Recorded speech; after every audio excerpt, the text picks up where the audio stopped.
해주기 위해 능력 있는 사람, 돈 많은 사람, 권력 있는 사람, 지혜 있는 사람, 많은 사람들이 모여왔을 것입니다. 하지만 그들은 이런 일이 일어날 줄 꿈에도 생각하지 못했습니다. 이 혼인잔치가 영원히 지속될 것만 같은 그런 착각 속에 빠져 있었습니다. 결코 떨어지지 않을 것이라는 그런 교만함 속에 그들이 있었다라는 것입니다. 그곳에 많은 사람들이 모여 있습니다. 하지만 사람이 많다고 해서 문제가 해결될까요? 우리는 인생에 떨어짐이 있다라는 것을 인정할 때 비로소 하나님을 찾게 됩니다.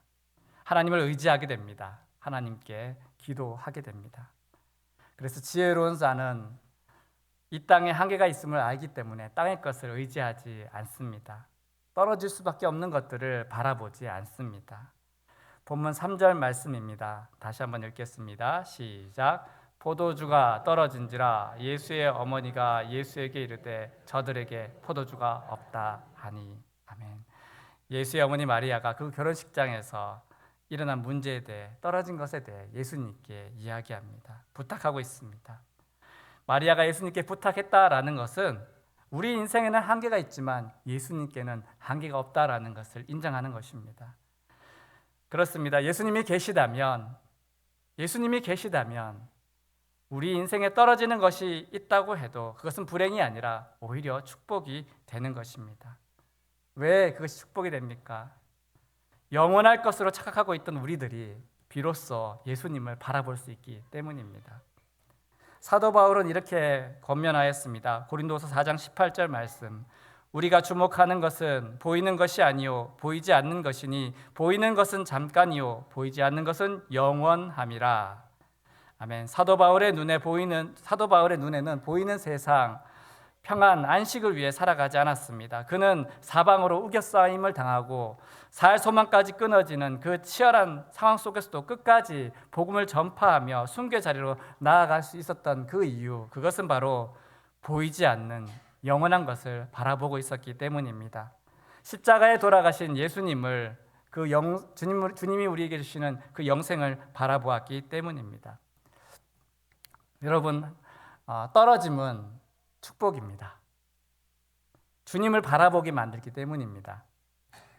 성경 속에는 이렇게 결핍과 떨어짐으로 인하여서 축복이 변화된 인생들, 그 이야기들이 가득 채워져 있습니다. 모세는 딱딱하게 말라버린 지팡이 하나밖에 남지 않았을 때 드디어 하나님을 만나게 되었습니다. 여호수아는 위대한 지도자 모세가 죽었기 때문에 이제 하나님만 의지하게 되었습니다. 룻기 성경 속에 나오는 나오미, 남편과 두 아들을 잃어버렸기 때문에 드디어 하나님의 은혜가 머무는 베들레헴으로 돌아올 수 있었습니다. 한나는 아이를 갖지 못했기 때문에 하나님을 간절히 찾을 수 있었습니다.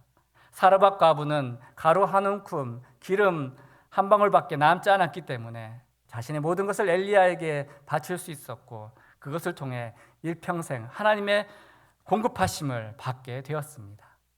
다윗 왕은 아버지와 형제들로부터 무시를 당했기 때문에 들판에서 하나님과 특별한 교제를 나눌 수 있었고 그렇게 하나님의 종으로 쓰임받게 되어집니다.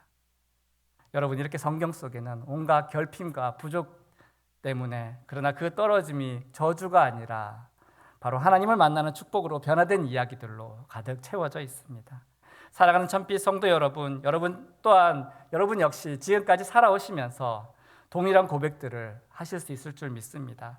재정이 떨어지고 관계가 떨어지고 건강이 떨어지고 명예가 떨어지고 상황과 환경들이 막히는 그 순간에 그 떨어짐이 당장은 힘들어 보여도, 그러나 그것은 결코 저주가 아니라 하나님을 만나는 축복의 통로가 된다라는 것을 우리 역시 고백할 수 있을 줄 믿습니다.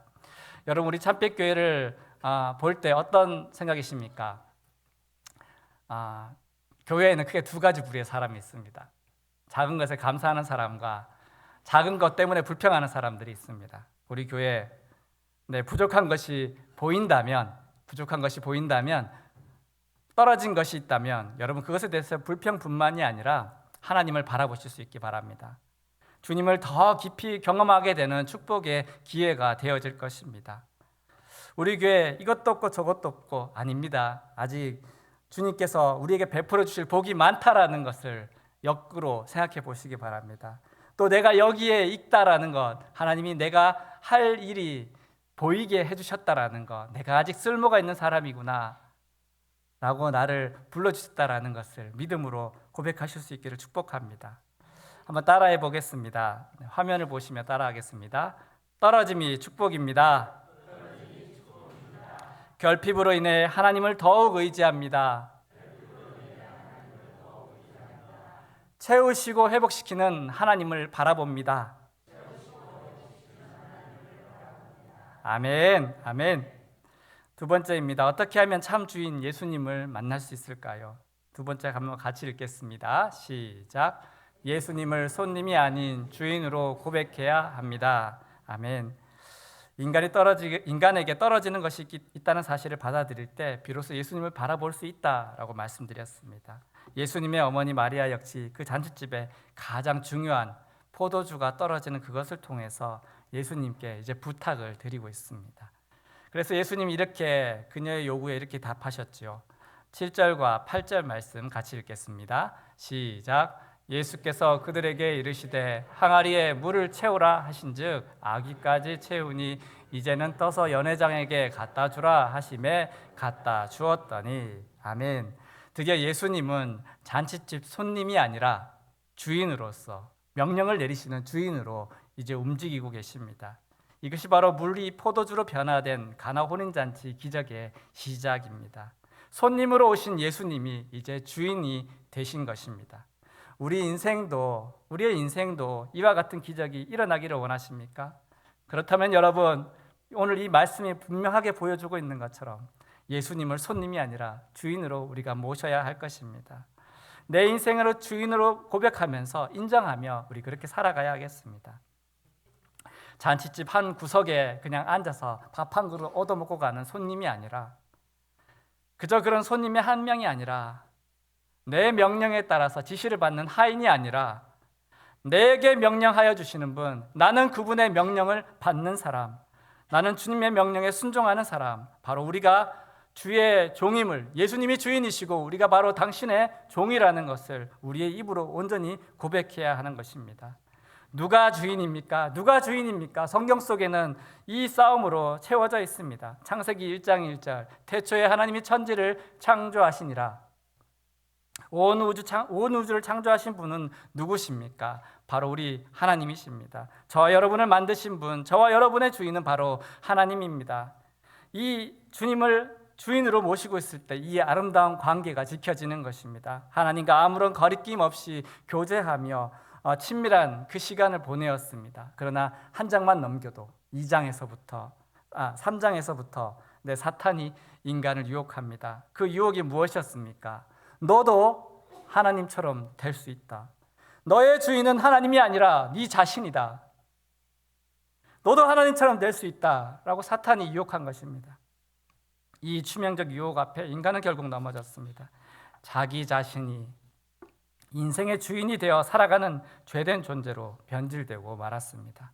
그래서 그 결과 형제가 형제를 죽이고, 가인은 어떤 동기로 동생을 죽였습니까? 어떤 예배를 드렸습니까? 예배의 주인이 하나님이심을 인정하지 않고 자기 자신이라고 생각했습니다. 그래서 예배를 하나님 뜻에 따라 드리지 않고 자기 방식으로 예배를 드렸습니다. 창세기 5장 노아 홍수 사건을 보십시오. 자기 자신이 주인 되어 살아가는 사람들은 자기 눈에 보이는 대로 온갖 쾌락과 욕심을 쫓아 살아갑니다. 모든 사람이 하나님을 거부하고 죄악 가운데 살아갈 때, 그러나 단 한 사람, 하나님을 주인으로 모시고 살아가는 사람이 있었습니다. 그게 바로 노아입니다. 노아는 그렇게 주인 대신 하나님의 말씀대로 순종하고 방주를 지었습니다. 홍수 심판에서 구원을 받고 자기 가족까지도 건짐을 받는 놀라운 복을 누리게 됩니다. 창세기 12장 아브라함이 등장하죠. 갈대아 우르에서 우상을 만들어서 팔고 있던 그 아브라함 가문에 하나님 아브라함을 선택하시고 그에게 명령하십니다. 너는 너의 고향 친척 아비 집을 떠나 내가 내게 지시할 땅으로 가라. 아브라함 어떻게 대답했습니까? 우리 창세기 12장 4절 말씀을 우리 같이 한번 읽겠습니다. 시작.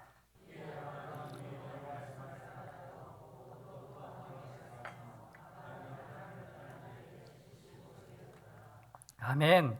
아브라함이 여호와의 말씀을 따라갔다. 명령은 오직 주인만 내린다는 사실을 아브라함도 분명히 알고 있었습니다. 종은 그저 그 명령에 순종한다는 사실을 아브라함은 알았습니다. 그렇게 아브라함은 하나님을 주인으로 모시고 하나님 명령에 순종하여 드디어 복을 받게 됩니다.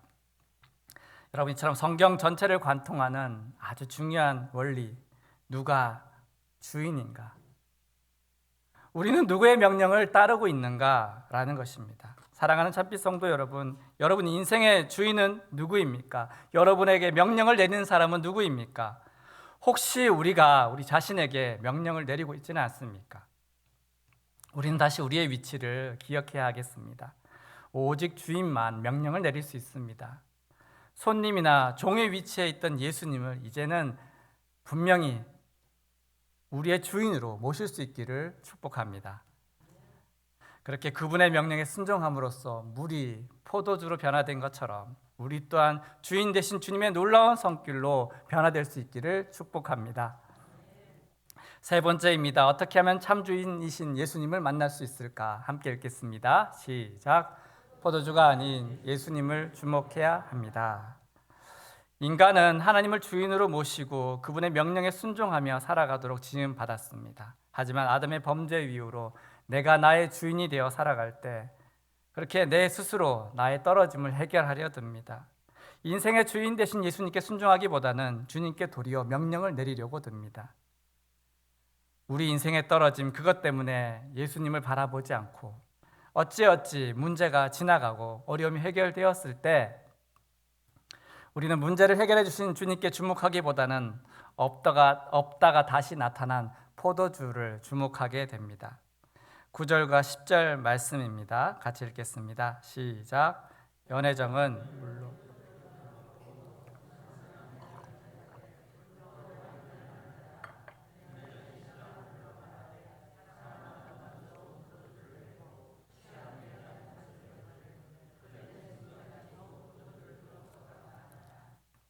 그대는 지금까지 좋은 포도주를 두었다. 지금 어떤 상황입니까? 사람들은 계속해서 무엇에 대해 말하고 있습니까? 포도주입니다. 이렇게 맛있는 포도주를 왜 여태까지 안 꺼냈냐고. 이렇게 좋은 포도주가 있었으면 진작에 가져왔었어야지. 왜 이제서야 갖고 왔냐면서 포도주, 온통 포도주 이야기뿐입니다. 하지만 예수님의 명령을 듣고 물을 길어온 하인들, 순종한 하인들만 어떻게 된 일인지 알고 있습니다. 다른 포도주가 있었던 게 아니라 예수님의 명령대로 순종했더니 물이 포도주로 바뀌었다. 그들만 알고 있었습니다. 우리의 인생에 있어서 우리의 시선을 예수님께로부터 빼앗는 것들이 너무나 많은 것 같습니다. 어쩜 이렇게 맛있는 포도주를 여태 안 꺼내왔냐면서 계속해서 포도주에만 관심을 갖습니다. 사람들은 눈에 보이지 않는 영원한 것이 아니라 보이는 것에만 주목하고 있습니다. 세상은 그렇게 우리가 예수님이 아니라 포도주에 집중하게 만듭니다. 돈을 보게 만들고 풍성한 식탁을 보게 하고 명예와 권력, 온갖 좋아 보이는 것들에 관심을 쏟게 하며 그렇게 예수님은 보지 못하도록 만들고 있습니다. 여러분, 물이 포도주가 되었다라는 이 기적만 바라본다면 우리는 예수님이 어떤 분이신지 잊어버리게 됩니다. 표적과 기사만 쫓아가는 사람들, 그런 어리석은 신앙인들이 간혹 있습니다. 간증을 우리가 3주간 들었는데 간증을 들을 땐 참 은혜가 되는 것 같아요. 그렇지만 나도 그렇게 돼야 될까? 이것은 조금 다른 문제인 것 같습니다. 왜냐하면 그것은 그 사람에게 허락하신 은혜이고 나에게는 하나님이 또 다른 은혜를 허락할 것이기 때문입니다. 그들을 부러워할 필요가 없습니다. 또는 그들처럼 나도 간증하고 싶다라고 생각하면서 우리도 극단적인 상황 속에 뛰어들 필요는 없는 것입니다. 그렇게 위태롭고 곤란한 지경이 되려고 애써 노력할 필요는 없는 것입니다. 그것은 건강한 신앙이 아닙니다. 남들이 특별한 은총을 경험하는 것을 보면서 또 나는 그런 은혜가 없는 것 같아 라고 하면서 그 사람을 부러워하는 것도 역시 필요가 없는 일입니다. 왜 그들을 부러워할 필요가 없을까요? 하나님은 오늘도 쉬지 않고 우리에게 기적을 베풀고 계시기 때문입니다. 우리의 삶에 놀라운 기적들로 채워가고 계시기 때문입니다. 올 한 해 건강에 큰 어려움 없이 지내올 수 있게 된 것 감사. 우리가 추수감사절 감사 제목 적으면서 가장 많이 보았던 글귀. 우리나라 정치를 보니까 이렇게 시끄러운데도 불구하고 여전히 전쟁이나 테러 이런 국민 간의 충돌 이런 것 없이, 물리적 충돌 없이 그래도 평온한 한 해를 지나올 수 있었던 것.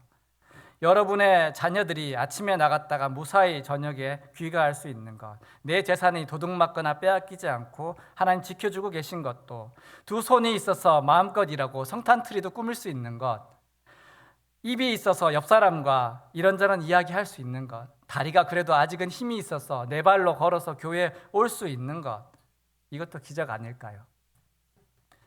우리에게는 당연하다고 여겨지는 것들이, 하지만 그것을 누리지 못하고 있는 사람들에게는 너무나 간절히 원하는 그런 축복일 수 있습니다.